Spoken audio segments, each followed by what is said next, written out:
Olá, recrutador e recrutadora. Meu nome é Elaine Brito, sou profissional de recursos humanos e hoje eu trouxe para vocês 3 dicas para ajudar a melhorar a qualidade do seu processo seletivo. Seguinte pergunta, para a gente fazer a reflexão. Como você tem avaliado os seus candidatos no seu processo de seleção? Pensa comigo, nós seres humanos, nós somos tão bem formados pelos nossos sentimentos, pelos nossos desejos, nossas vontades, nossos sonhos, nossas motivações, aquilo que toca o nosso coração, correto?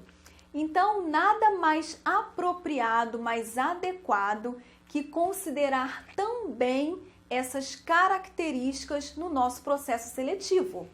E aí, como que a gente faz isso? A maneira, a forma com que nós, profissionais de RH, estamos avaliando nossos candidatos no nosso processo seletivo já melhorou muito, sem a menor dúvida, principalmente com relação às tecnologias, às ferramentas a quais nós temos acesso, enfim, mas a gente consegue utilizar ainda mais informações, mais metodologias, embasamento para melhorar ainda mais a assertividade do nosso processo seletivo. E essas 3 dicas que eu trouxe para vocês hoje vai ajudar a melhorar a qualidade desse processo. Primeira dica. Esqueça o melhor entre os piores. Esqueça o melhor entre os piores. O que eu quero dizer com isso? Muitas vezes a gente fica muito preso e às vezes até por uma solicitação do gestor da vaga na quantidade, na quantidade e na velocidade do processo.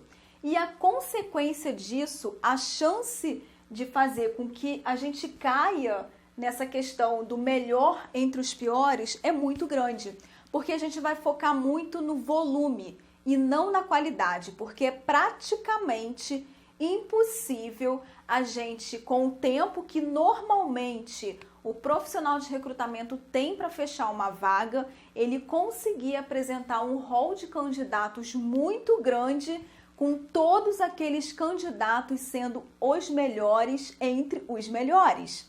Então, por isso, a gente esquecer essa questão da quantidade e da velocidade, que isso precisa ser alinhado com o gestor da vaga, é essencial, porque aí a gente vai conseguir focar na qualidade desse candidato. A gente vai ter tempo hábil para conseguir avaliar esse candidato de forma muito mais completa, não focando somente nas características, nas habilidades técnicas, na formação, enfim, naquelas competências que a gente consegue avaliar mais rapidamente. Então, quando a gente tem tempo para avaliar esses candidatos, a gente vai ter um volume menor, sem a menor dúvidas, mas a gente vai ter um rol de candidato mais reduzido, mas vai ser a escolha do melhor entre os melhores. Você vai levar menos candidatos para aquele gestor,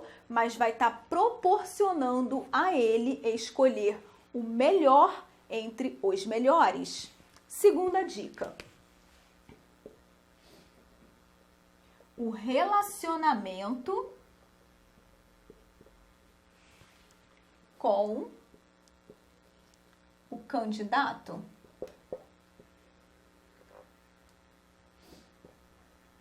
Relacionamento com o candidato. Por que eu coloquei esse ponto aqui?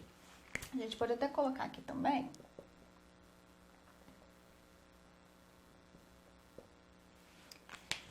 Por que eu coloquei esse ponto aqui? Porque quando você, recrutador, você, gestor, consegue construir esse relacionamento com o candidato, você consegue criar uma conexão com esse candidato, fica muito mais fácil você identificar nesse candidato as características comportamentais, o perfil daquele candidato de forma muito mais assertiva. Por que isso acontece? É natural quando a gente se sente mais à vontade conversando com alguém, conversando com o recrutador, conversando com o gestor, quando a gente quando a gente cria conexão, a gente consequentemente vai se sentir mais à vontade. E se você se sente mais à vontade, você consegue mostrar muito mais quais são os seus desejos, quais são as suas motivações. E aí, dessa forma, o recrutador e o gestor vão conseguir identificar com muito mais assertividade se aquele candidato realmente tem o perfil mais adequado para aquela vaga. E aí, às vezes, muitas vezes, a gente acaba optando por escolher o candidato mais qualificado. E nem sempre o candidato mais qualificado é o candidato mais adequado para a vaga. E quando a gente constrói esse relacionamento, fica muito mais fácil a gente identificar isso. Então, pense no todo, não foque somente nas qualificações técnicas, na formação educacional, nos cursos que aquele candidato tenha desenvolvido. Isso sim é importante, mas também é importante você pensar no perfil que aquele candidato tem. Pensa na seguinte situação, você tem uma vaga para uma equipe que é mais expansiva, que se comunica muito, que tem um trabalho em equipe muito forte, e aí você tem um candidato que tem uma excelente formação, uma experiência fantástica, mas o perfil dele, a gente coloca até aqui, perfil, mas o perfil dele é muito mais introspectivo. Ele é um candidato que fica mais calado, não tem aquela comunicação muito expansiva. O que pode acontecer? Ele tem uma formação incrível, uma experiência excelente, mas o perfil dele não é muito compatível com o perfil daquele time. E aí você contrata aquele candidato acreditando no potencial dele. A tendência de que em médio prazo a produtividade desse candidato caia.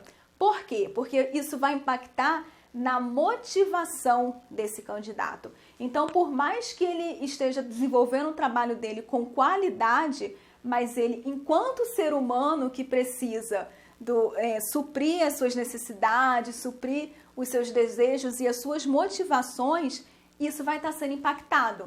Porque aquele ambiente no qual ele está inserido não é um ambiente que está muito adequado com o perfil que aquele candidato tem. Uma outra coisa que impacta bastante com relação ao relacionamento com o candidato é o employee brand da empresa, a questão da marca empregadora. Então, esse relacionamento, a imagem que esse candidato vai ter dessa empresa, da forma que esse processo seletivo foi conduzido, também é muito importante. Terceira dica. Avaliação das competências.